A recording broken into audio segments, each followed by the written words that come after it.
Ayan. May start siya. Pero wala siyang ilaw. Oh, wala. Ayan, buhay ng ilaw. Buhay na switch. Oh, wala. Buhay na signal light. Oh, wala. Oh, wala. Oh, wala siyang ilaw. Patay ng switch. Oh, nakabuhay ano. Pag ito nakaganyan, buhay yan. Pag dito, patay. Yan, patay. Buhayin.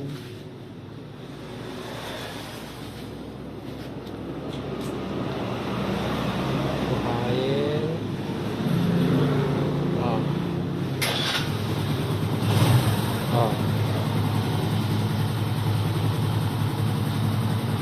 Ang problema niyan, papatay yung meter gauge, wala o, hindi gumagana. Yun o, yung sa gasolina. Problema niyan ito. 1, 2, 3. Yung pangalawang fuse. Ingay. Yan, yung pangalawang fuse. Ibig sabihin, naputol yung nandyan na fuse. Sumabog, kaya palitan nyo. Diyan sa ano, may fuse yan dyan na naka-reserve dito sa tagkabila taas niya. Yan. Papalitan nyo siya ng fuse. Kasi yun ang problema nun. 10 ampere siya, 10 ampere. 15 yata siya. Yan. Ilagay.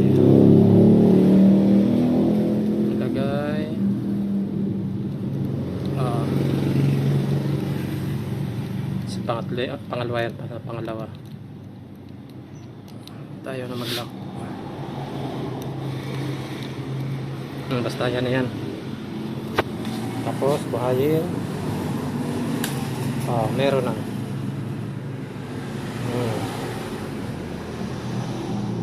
Gumagana na yung fuel gauge nya. Tapos yung ilaw, ayun na, buhay na ang ilaw.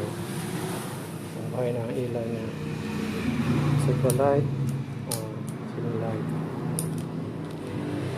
Sina.